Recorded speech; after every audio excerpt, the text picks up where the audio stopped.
Hello friends, আসসালামু আলাইকুম। আশা করি সবাই ভালো আছেন। আরেকজন চ্যানেল থেকে এখন আমি আপনাদের কাছে শেয়ার করব নূর সিনেমার রিভিউ। আপনারা সবাই জানেন যে নূর সিনেমাটা রিলিজ পেয়েছে 11 তারিখ। রায়হান রাফি পরিচালিত এবং আরেফিন শুভ এবং ঐশী অভিনীত। এই সিনেমাটা 1 ঘন্টা 30 মিনিটের একটা সিনেমা।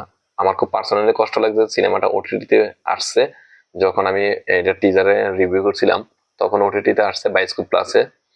তখন আমি বলছিলাম যে এটা কেন সিনেমা হলে রিলিজ পায়নি, কিন্তু সিনেমাটা দেখার পর বুঝতে পারলাম যে সিনেমাটা আসলে ওটিটি আসার মতন সিনেমা, কারণ 1 ঘন্টা 30 মিনিটের এটা সিনেমা। এই সিনেমাটা রিভিউ করার আগে আপনাদের কাছে আমি বলি, এই সিনেমাটিকে আসলে রায়ান রাফি পরিচালিত একটা মাস্টারপিস সিনেমা নাকি একটা বিতর্কিত সিনেমা।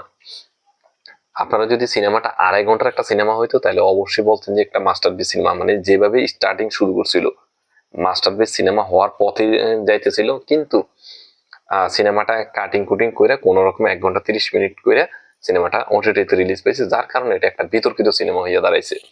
আমার মতে রায়হান রাফির পরিচালিত one of the best cinema হইতো এই নূর সিনেমাটা, কিন্তু তাদের প্রোডাকশন হাউস এবং ডিরেক্টরের মধ্যে মতবিরোধের কারণে সিনেমাটা 1.5 ঘন্টার মধ্যে নিয়ে এসে, যার কারণে সিনেমাটা বিতর্কিত একটা সিনেমা হয়ে গেছে। এই সিনেমাটা one of the best cinema হইতো আরিফিন শুভর কেরিয়ারে। সে এই সিনেমাটার মধ্যে যে দুর্দান্ত লেভেলের অভিনয় করছে, বাপরে বাপ, হ্যাটস অফ। এই সিনেমাটার পজিটিভ সাইড আমি আপনাদের সাথে শেয়ার করি। প্রথমে এই সিনেমাটার পজিটিভ সাইড হচ্ছে এই সিনেমাটার মধ্যে দুর্দান্ত লেভেলের অভিনয় করছে আরিফিন শুভ, তার one of the best acting করছে এই সিনেমায়। যদি সিনেমাটা 2.5 ঘন্টার সিনেমা হইতো তাহলে এই সিনেমাটা মানে রায়হান রাফি এবং আরিফিন শুভর মানে কি বলতাম, তাদের কেরিয়ারের one of the best cinema হইতো। আর 2025 সালের মাস্টারপিস সিনেমা হিসেবে, হ্যাঁ, ব্যানারের মধ্যে টাঙ্গাই থাকতো নূর সিনেমাটা। এই সিনেমার মধ্যে প্রথম যে স্টার্টিংটা হয়, মানে প্রেমের যে দৃশ্য, প্রেমের স্টার্টিংটা যে শুরু হয় আরিফিন শুভ এবং ঐশীর মধ্যে, এই জিনিসটা যখন আপনারা দেখবেন মুগ্ধ হইয়া দু চোখ বইটা দেখবেন, মানে চোখের যে একটা শান্তি। হ্যাঁ, প্রেমের দৃশ্যগুলো স্টার্টিংটা, এটা আপনারা এই সিনেমাটার প্রথম স্টার্টিংটা দেখলে আধা ঘন্টা আপনি মানে একবার মুগ্ধ হয়ে শুধু তাকাই থাকবেন। মানে শুধু নিজের মন চে বুঝি, আমি যদি এরকম অতীতে আমি যে একজনের সাথে এরকম প্রেম করতে পারতাম, এই কাজগুলো যদি আমি করতে পারতাম। মানে রায়হান রাফি যে একজন বড় একজন ডিরেক্টর, এই জিনিসটা এই তার স্টার্টিংটা দিয়ে প্রথমে মানে তার হাতের ছাপ, তার কাজের যে ছাপ, এটা বোঝা যায়।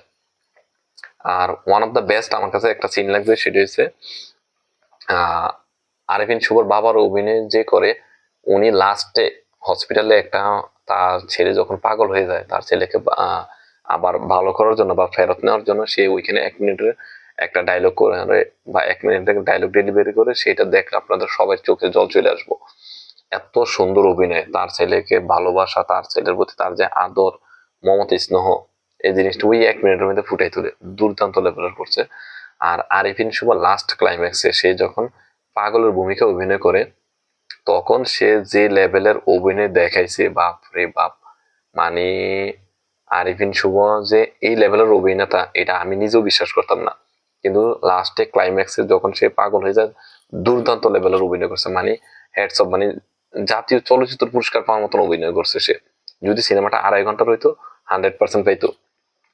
আর এইখানে আমি আর একটা বিষয় পজিটিভ সাইড বলি, সেটা হচ্ছে যে আমরা তো মূলত যেমন সাইয়ারা যে সিনেমাটা বলিউডের একটা ফ্রেশ মুখ আমরা দেখছি, কারণ লাভ স্টোরি সিনেমার মধ্যে মূলত ফ্রেশ ফেস দেখলে আমরা পছন্দ করি। ঠিক আরিফিন শুভরা এখানে রায়হান রাফি একবারে ফ্রেশ নিখুঁত একটা ফ্রেশ ফেস হিসেবে এখানে উপস্থাপন করা হয়েছে। আরিফিন শুভর এখানে যে হেয়ার স্টাইল, আরিফিন শুভর যে বডি ল্যাঙ্গুয়েজ, আরিফিন শুভকে যেভাবে এখানে উপস্থাপন করা হয়েছে, এর আগে কখনো কোনো সিনেমার মধ্যে আরিফিন শুভর এই টাইপের, হ্যাঁ, উপস্থাপন করা হয় না। মানে আরিফিন শুভর এই সিনেমার মধ্যে যেভাবে উপস্থাপন করেছে, তারা দেখলে আপনারা মনে করবেন যে একটা নতুন ফেস আমরা দেখতেছি। এটা যে আরিফিন শুভ কেউ বিশ্বাসই করবো না, তারে দেখলে পুরোপুরি মানে নতুনত্ব লাগবো। আর এই সিনেমার নেগেটিভ সাইড আমি বললাম যে 2.5 ঘন্টার একটা সিনেমা কাইটা কুইটা 1.5 ঘন্টা রিলিজ করে দিছে ওটিটিতে, যার কারণে এই সিনেমাটা রিলিজ করে নেয় সিনেমা হলে, কারণ সিনেমা হলে 1.5 ঘন্টার সিনেমা কে দেখবো। তবে আমার পার্সোনালি খুব শখ ছিল, বা 2.5 ঘন্টার যদি সিনেমাটা হইতো খুব বেস্ট একটা সিনেমা হইতো। আপনাদের কাছে কেমন লাগছে অবশ্যই কমেন্টসে জানাবেন।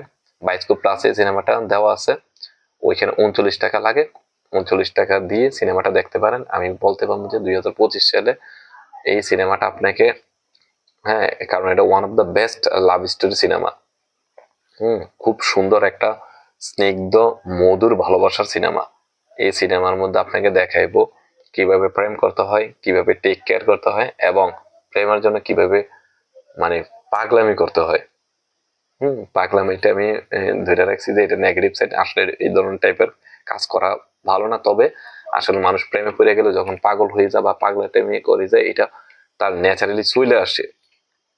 সবাই সিনেমাটা দেখুন, আর সিনেমাটা দেখার পর 1 ঘন্টা 30 মিনিট বা যে 40 টাকা খরচ হবে ওয়েস্ট যাবে না। তবে কষ্ট লাগবে এতটুকুই যে সিনেমাটা আরো যদি লং হইতো, আরো 1 ঘন্টা বাড়তো, তাহলে আরো মজা পাওয়া যেত। সবাই ভালো থাকুন, আর অবশ্যই চ্যানেলটির পাশে দেখবেন। আল্লাহ হাফেজ।